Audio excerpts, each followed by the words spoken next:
إن الحمد لله نحمده ونستعينه ونستغفره ونعوذ بالله من شرور أنفسنا ومن سيئات أعمالنا من يهده الله فلا مضل له ومن يضلل فلا هادي له أشهد أن لا إله إلا الله وحده لا شريك له وأشهد أن محمدا عبده ورسوله صلى الله عليه وعلى آله وصحبه أجمعين. abalungi abebitiibwa abakkiriza hafidhakumullah waraakum jami'an.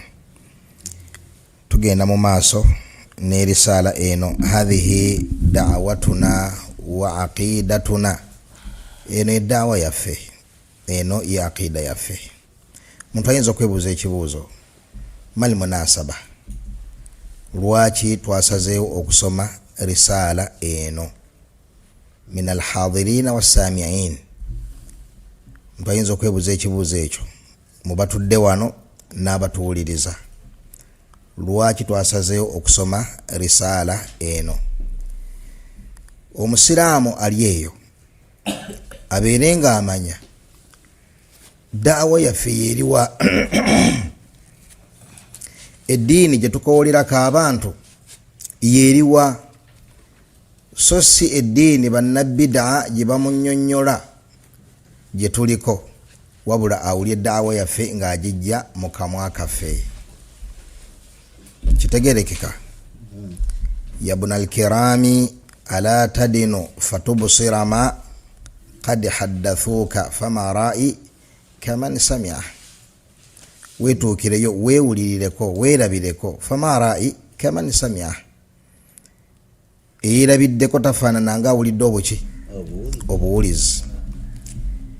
Kakati teri kubuusabuusa nti abo abazuula mu ddiini y'owekitiibwa Allah subhanahu wa ta'ala tebagenda kubuulira birungi ku daawa yaffe, bagenda kujoogerera bibi. Kati gwe bw'ofuna akakisa okugitegeera daawa yaffe yeriwa, bw'owulira abantu abagoberera abalongoofu abaatukulembera kye kiddala kye baliko n'okyewulirirako, kakati obeera mu lyazaamaanyi atalina kyekwaso eri Allah subhanahu wa ta'ala, ate okubasibako ekintu kye batali. Kubanga nawulidde gundi oba nawulidde kino oba kiri, la, nga tulina emisomo emitongole egikunnyonnyola daawa yaffe, n'otegeera daawa yaffe eyimiridde ku ki. Tolaamu kirimu omu jahirun atambuza obutambi ng'alaga nti abasalafu Amerika ne Bungereza be baatuula ne bakola abasalafu, era ogenda okakana nga akantu katambula nga waliwo abantu abawulira nti, naye nga ggwe ne bw'oba okozesa magezi, bw'olaba nga abayudaaya n'abanasara abakatoliki abakafiiri bayinza okutuuka ku ddaala ly'obubuyabuya okutandikawo ekibinja ky'abantu nga daawa yaabwe awalan wa akhira, okuva ku ntandikwa ne ku nkomerero yaayo eyimiridde ku kulwanyisa kye baliko, ku kulwanyisa shiriki, ku kulwanyisa bukafiiri, ku kulwanyisa kusinza ekitali Allah subhanahu wa ta'ala, bagitandikewo bagiteekemu ssente. Naye omuntu kasabeera nga imma, nga bwe yagamba Ali ibn Abi Talib radiyallahu ta'ala anhu, omutima gwe gulinga sponge.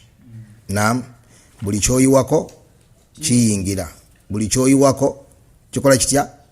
Kiyingira. Batuuka n'omugamba ekintu ng'amagezi gege nnyini tegayinza kukikkiriza, naye olw'okuba yeefuula imma, na buli kyonna ekimuyiikako kikola kitya? Kiyingira buyingizi. Bw'atyo omusiŋŋaana ng'akkiriza ekintu, naye nga obwongo bwe obwesimbu bw'abuzza mu kasonda tebulina kukkiriza kintu ekyo. Abo gye bali. Era olina alaga nti eno daawa ya ahli sunna wal jamaa ezimbiddwa ku kulwanyisa shiriki, ku kulwanyisa ebyobuwangwa eby'ekishiriki, ku kulwanyisa okugatta ku Allah subhanahu wa ta'ala, okulwanyisa gamba nti Allah wakusatu kubasatu, okubeera nti nno Maryam maama wa Allah tabaraka wa ta'ala, okuvumila adiyani ezo nezi khalafu obusiramu. Olina gamba nti abayudaaya bye bagikola ki? bebagiteekawo. Da'wa esinga okusomera aya ne hadith, buli kyeboogera nga bayita aya, buli kyeboogera nga bayita hadith, si bwe kiri? Oli n'abeera ng'alina obukalukalu obwetunuzaamu kamera nannyonnyola abantu nti eyo da'wa abayudaaya n'abanaswara bebagitandikawo.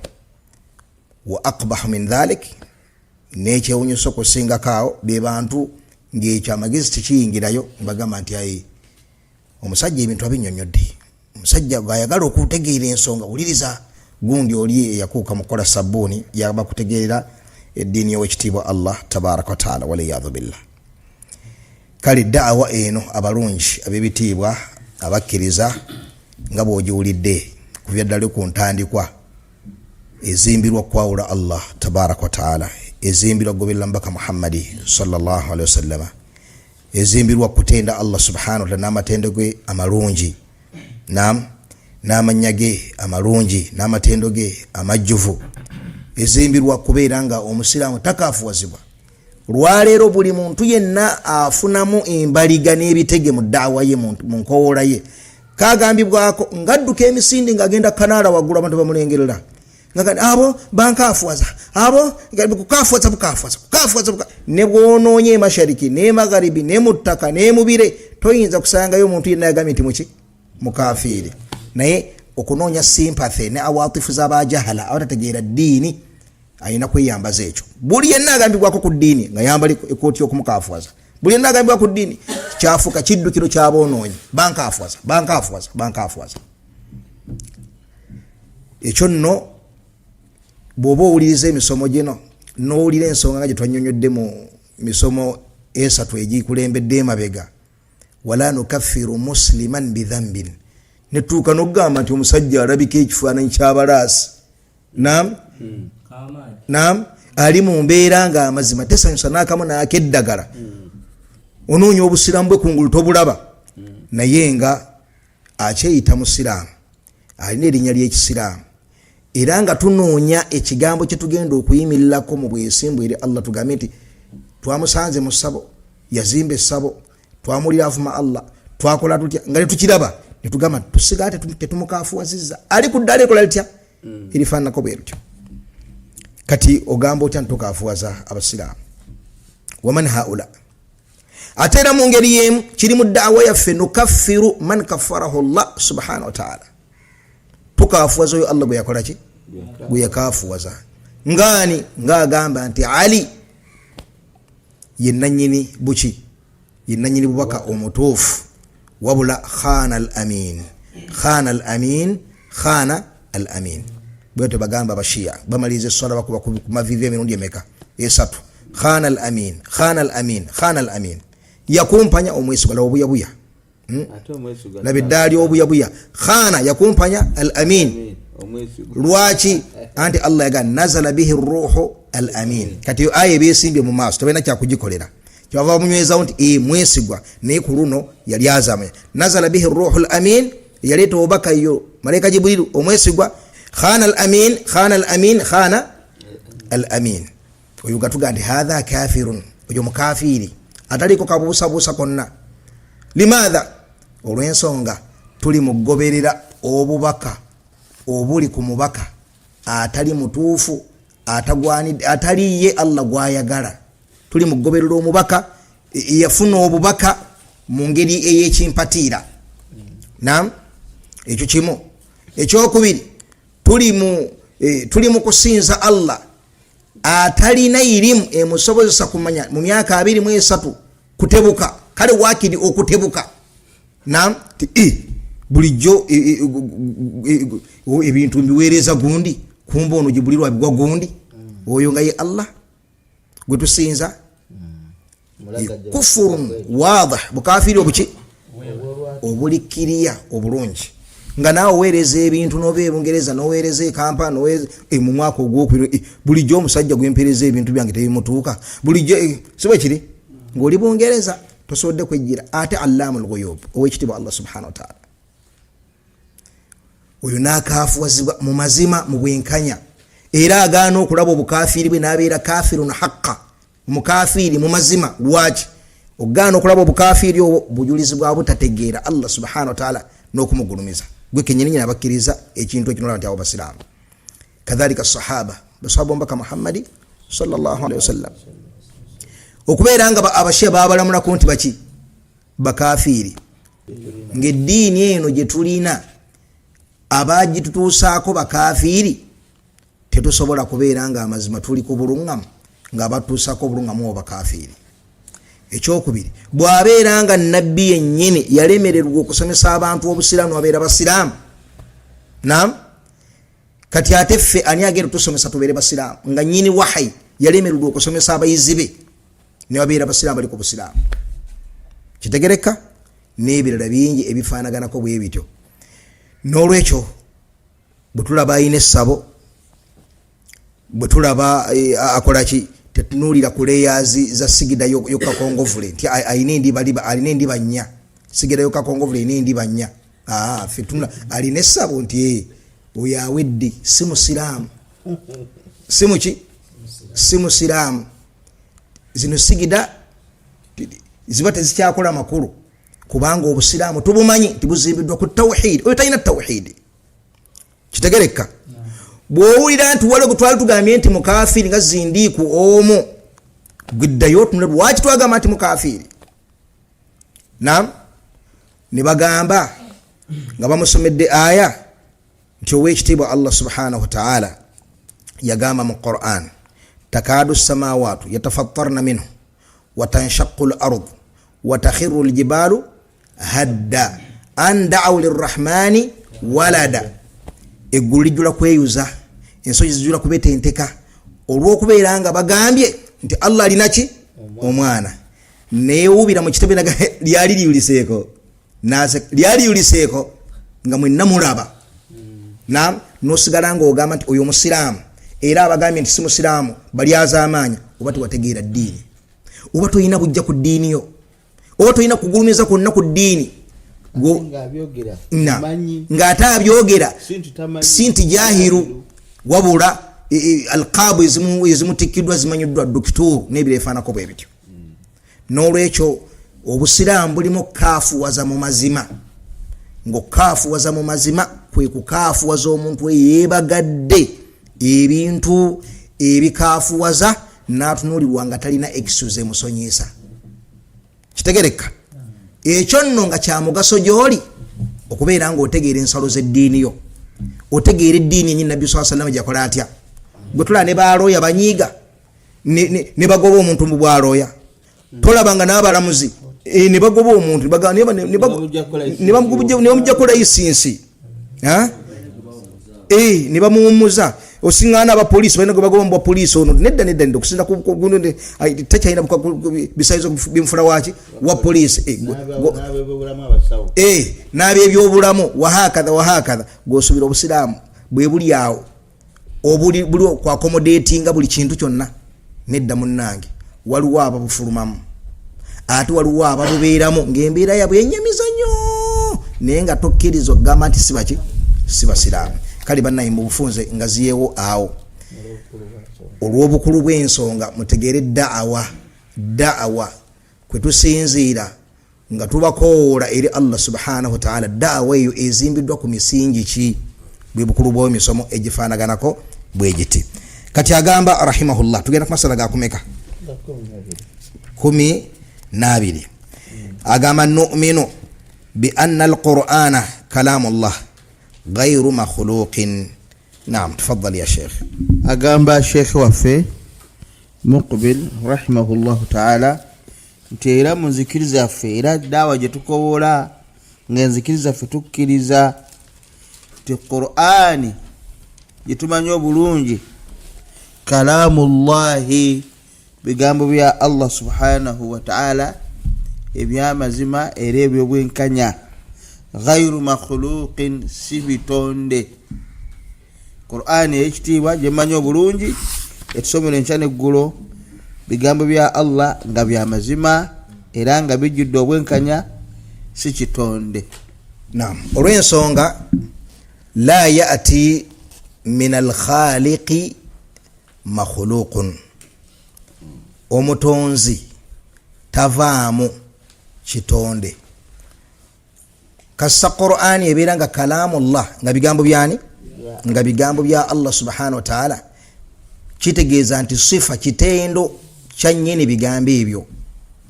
Kitegeeka bulungi nga bwolaba nti kalamu al makhluq ebigambo by'omutonde bibeera bitonde, kadhalika kalamu al khaliq ghayra makhluq ebigambo by'omutonzi tebeera biki, tebeera bitonde. Kakati wano waliwo ensonga ziringa nga 3 oba 4 zetegereze. Barakallahu fik. Ekisooka Allah yagamba nti wa in ahadun min al mushrikina istajarak fa ajiruhu hatta yasma kalam Allah, hatta yasma kalam Allah. Omushiriku yenna bwakusaba obuddamu, abange basiramu chachi nejja pasa najja abasiramu twagala kubakyalirako mu muzikiti gwammwe, hali yajuzu? Aljawabu naam yajuzu. Twagala kubakyalirako tuwulirize bimwogera, pasita ne bwajja n'endiga ze zonna tuzaaniriza. Huwa minal mushrikin istajarak faajiruhu hatta yasma kalam Allah. Bwajja tumukiriza okujja nawuliriza ebigambo by'owekitiibwa Allah tabaraka wa taala. Era mu ngeri yemu talabu aljiwar, amakulu agali wano Abawarabu babanga n'enkola obusiraamu nabo ne buginywezaawo, owekitiibwa Allah subhanahu n'aginywezaawo ng'enkola eyitibwa aljiwar. Jiwaru kyeki? Kwe kubeera nti singa omusajja omukafiri abeera mutawaana, hatta ng'emitawaana eyo giri wakati w'abasiraamu n'abakafiri abo, mathala lubadde lutalo, naam lubadde luki? Lutalo, abasiraamu balwana n'abatali basiraamu. Faharaba Petero ila baiti Uthman, Petero n'atolontoka emisinde n'agenda ewa Uthman. Uthman musiraamu, naam, n'amugamba muganda wange seruganda, naam muko, oba byonna byabamuyisa okusinzira ku lwaki gwalonze, naam baba ntaasa nkuuma. Uthman n'agamba nkukuumye, n'afuluma n'ategeeza abasiraamu nti Petero fi dhimmati, oba Petero fi jiwaari, munnamula y'obusiraamu. Ne bw'abeera Petero abadde mu abo abatta abasiraamu takkirizibwa kuttibwa. Tuli fenna takkirizibwa kukola atya? Kuttibwa. Eyo kye kiyitibwa jiwaar, okubeera nti omuntu ateekeddwa mu protection y'obusiraamu, omusiraamu amutadde mu bukuumi bwe. Nabbi yagamba okumunya kinene, yagamba nti wa dhimmatul muslimina wahida yas'a biha adnahum. Dhimma y'abasiraamu yenkanankana. Dhimma kyeki? Obukuumi bw'abasiraamu bwenkanankana. Tetugamba chairman bw'abanga yamukuumye obanga komanda wejje mu basiraamu eno yamukuumye oyo nga tumukuuma. Ne kakati omukazi awatya Petero omugulu, wa dhimmatul muslimina wahida, yani sawa, yenkanankana. Yas'a biha adnahum, abasinga obunafu mu bo bw'abanga alina gwawadde dhimma mbatali basiraamu ekuumibwa era neweebwa ekitiibwa, protection. Kitegeeka bulungi? Aha. Ummu Hani muwala wa Abu Talib mu Fathi Makka, naam, omusajja yajja neyekweka ewa Ummu Hani. Ali ibn Abi Talib n'agamba nja kumutta. Oyo abadde atta abasiraamu bw'atyo, we mukwatira kunja kukola ki? Ummu Hani n'amusibirayo n'agenda eryani? Eri omubaka Muhammadi sallallahu alaihi wasallama. Hadithi eyo mugimanyi, empanvu yamusingana ali mu kunaaba nga Fatima ayimiridde akubye omugongo ewali omulyango gw'ekinabiro yali anaabira. Najja n'atoola salaamu, nabbi n'agamba marhaban bi Ummi Hani, nsanyusa okulaba Ummu Hani. Ummu Hani alina oluganda ku nabbi sallallahu alaihi wasallama? Naam, naam, amuyita atya?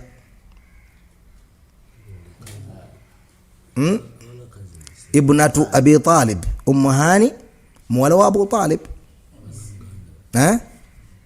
kiba kitegeeza nti luganda lufaanana lutya? Abdallah ne Abu Talib ba luganda.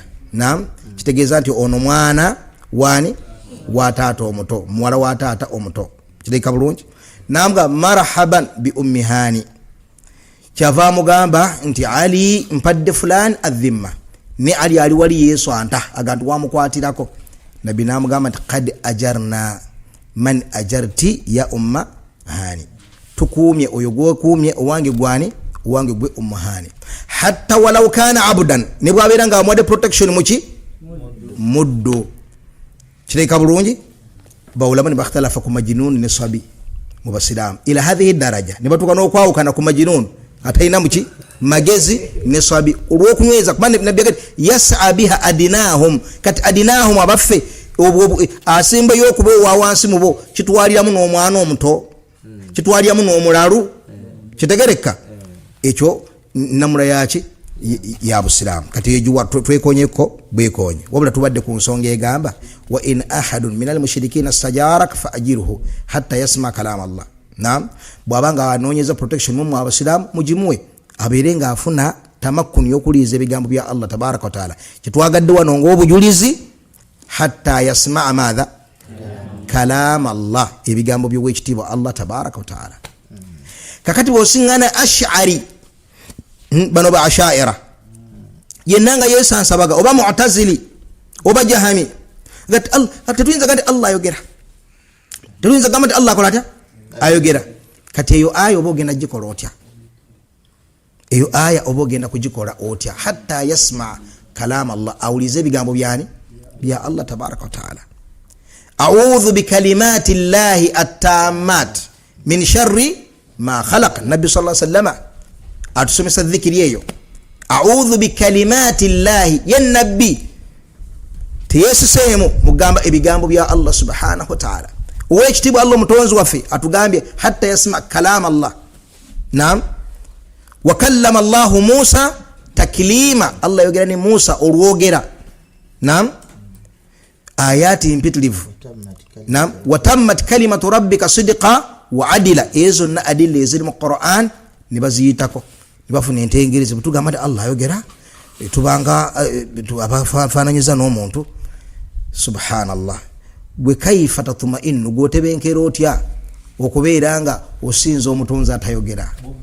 Naam, idhan hadha min sifati al-kamal, ekiri mu bitendo byaki by'obujjuvu.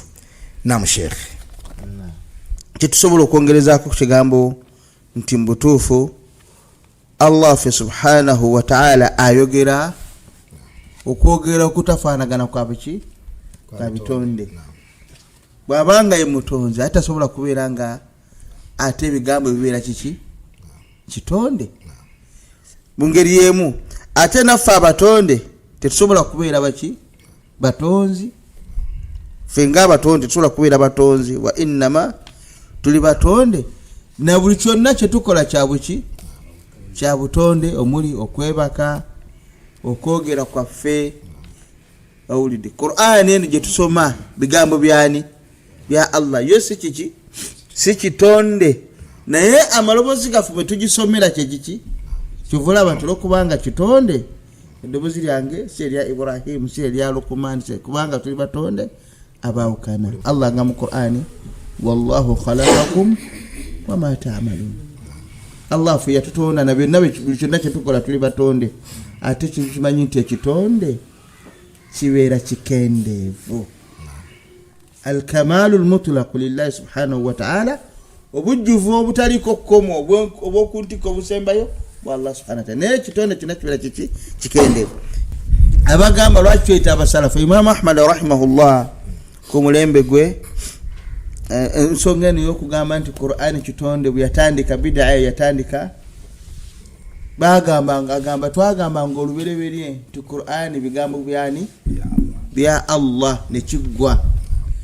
Naye okuva bid'a lyakoletya lyatandika endowooza lyakuva lyatandika okuyingira mu bantu ne kibeera nga kyali tekikyamala muntu kugamba nti Qur'ani bigambo bya Allah n'akola atya okutuusa nga ayongeddeko n'agamba Qur'ani bigambo bya Allah si kiki si kitonde.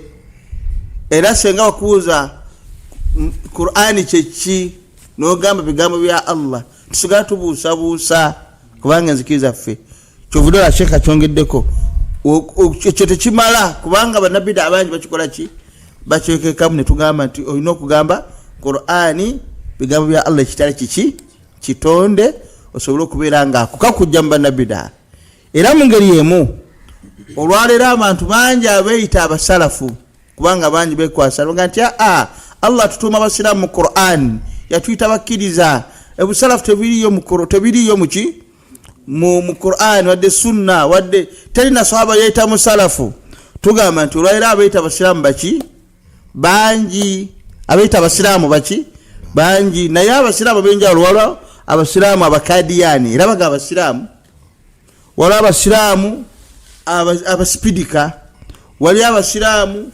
abashiya waliwo abasiraamu abakhawariji abasiraamu bahizbu tahariri abasiraamu abazikiri abo nabayita abasiraamu abasufi babatiniya bamu'tazila bonna bagamba baki basiraamu naye lwaki tusobola kakasa busiraamu bwa muntu uga nti anze ndi musiraamu tusiga tukubuuza omusiraamu kikaki omushiya omuzikiri omukhawariji omusufi omuchitusiga tubuuza okutusanga okakasiza tuga nti nze ndi musiraamu ali ku nkola y'ekiki ayabalongofu abatukulembera omusiraamu ali ku nkola y'ekisalafu bwe bayita abasalafu lwaki kubanga ekigambo basiraamu era bakyekweka munnyo kyova olaba nti abamanyi abalimu olubida oluzuuzi bageza nnyo okwekweka mu kintu ekyo nga nti tali busalafu ffe tuli basiraamu era ne banakala ne bajjula ebigambo byabamu ku bantu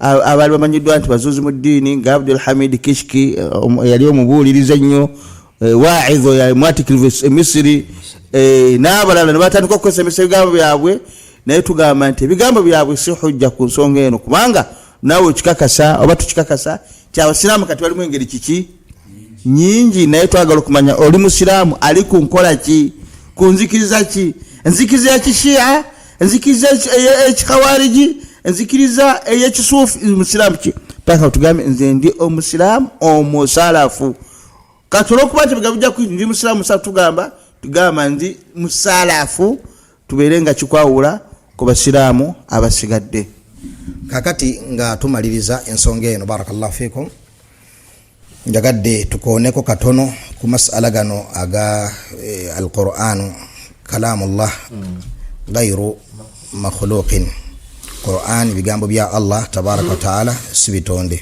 ekisooka ekikolo tukirabye obujulizi mu Qur'ani ne mu sunna zombaka Muhammadi sallallahu alayhi wasallam imam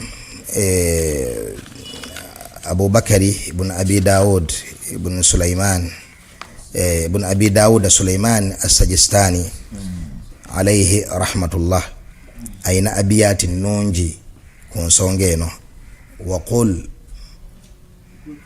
غير مخلوق القصيدة ماذا الحائية نعم قل غير مخلوق كلام مليكنا بذلك دان الأتقياء وأفصحوا gamba nti sibitonde era sikitonde ebigambo by'omulezi waffe ow'ekitiibwa Allah tabaraka wa taala bidhalika dana al-atqiya'u wa afsahu bwe batwe basinza Allah subhanahu wa taala abatukulembera mu bulongoofu era balikiriya ku ekyo naam wala taqul al-qur'anu khalqan qira'atan fa inna kalam Allah bil lafzi yudahu togamba nti nno nze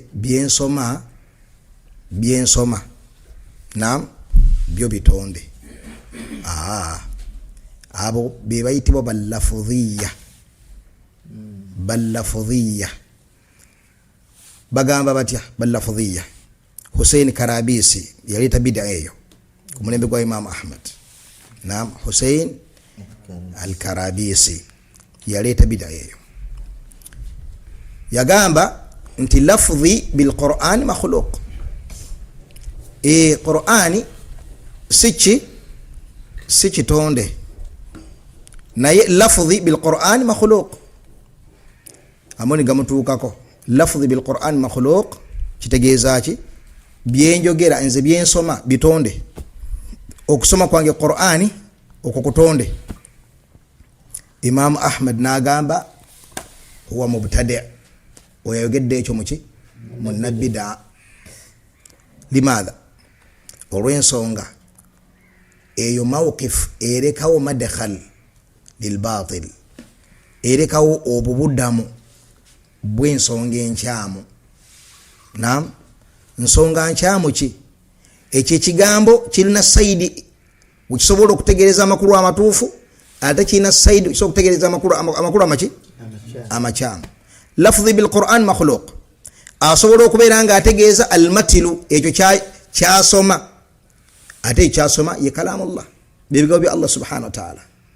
Ate asobola okuba nga ategeeza sawtahu eddoboozi lye wala shakka anna sawt madha alqari ddoboozi lyo nakola ki asoma kitegereka ddoboozi lyo nakola ki asoma. Ne bakimenyawo ba ulama era ne bakigaana enjogera efaanaganako bwetyo nekitegeeza tetukkirizibwa kukozesa alfaadh ezirina saidi enfu ne saidi enki entuufu olw'ensonga zibudamya obuki obubuze. N'agenda mu maaso n'agamba wala taku fi lqur'ani bilwaqfi qailan kama qala atba'u lijahmi wa asjahu mu njogera endala wa asjama. Naam, wa asjahu ategeeza ki agamba nti todda ate era mu ngeri yemu tobeera mu bana abagamba nti nze sirina saidi bayitibwa alwaqifa bali abagobezi ba Hussein Karabisi bayitibwa allafudhiya. Naam, ate bali abakinywererako mu ngeri entongole ne bagamba nti Qur'ani kitonde ba Jahmiya bagobezi ba Jahm bin Safwan. Naam, eyajja bid'a eyo kwani ku al-Ja'd ibn Dirham. Naam, kakati bano ba waqifa bo bayagala nabo okubikkirira bid'a eyo nga bayita mu asalibu makira nga bakozesa amakuba amalala bawulama ne babatebuka. Imam Ahmad yagamba nti alwaqifa sharrun min aljahmiya ba waqifa babi okusinga ba jahmiya. Abagamba nti ife tuyinza gamba nti Qur'an makhluq wadduga nti Qur'an si makhluq. Ba ulama balaba ti haulai abo babi okusinga abakiyimiriddeko ne bagamba nti al-Qur'an makhluq kubanga wara kadhiba okugamba fe bitukalubiridde ife tetuyinza kugira baba taddewo junna engabo eremesa bannanyini bulungamu okulumba abantu abatalina bulungamu ku nsonga eyo n'okwolesa ekintu kyabwe bo ne bateekawo no man's land eremesa bana abali eno okutuuka ku bali okubayana dalaala yaabwe. Kitegereka bulungi era bwekityo bwe kifaanana mu masairi gonna ne mawaqifu ez'eddiini eziri muhimma ezigwana badduati okwogera eddoboozi limu. Badduati okwogera eddoboozi litya limu. Singa oli aveeri naga nti nze siyinza kugamba nti kale mawulidi bida wadde ogamba nti si bida oyo abeera munna mawulidi. Naam, siyinza kugamba nti okusomeddwa bida ogamba nti si bida oyo abeera munna dduwa. Siyinza kugamba nti okudda kwa amadda ga Nuhu mbogo subhanallah tomanya. Siyinza kugamba nti okudda kwa nabyo bida oba si bida oyo abeera munna madda ga Nuhu mbogo. Siyinza kugamba nti kati okudamayiga namugongo kibi oba kale si kibi. Abo bonna bagwa mu bid'a eri. Kino kiwulire kikulu nnyo. Wuliriza baiti eno wala taku fil Qur'ani bil waqfi qailan tobeeramu abagamba nti nze ndi mutawakkifu mu nsonga eno nze ndi wakati ndi kyaludda. Naam, n'agamba kama qala nga bwe bagamba atba'u li jahmi wa asjahu nga abagoberezi ba Jahm ibn Safwan we bagamba.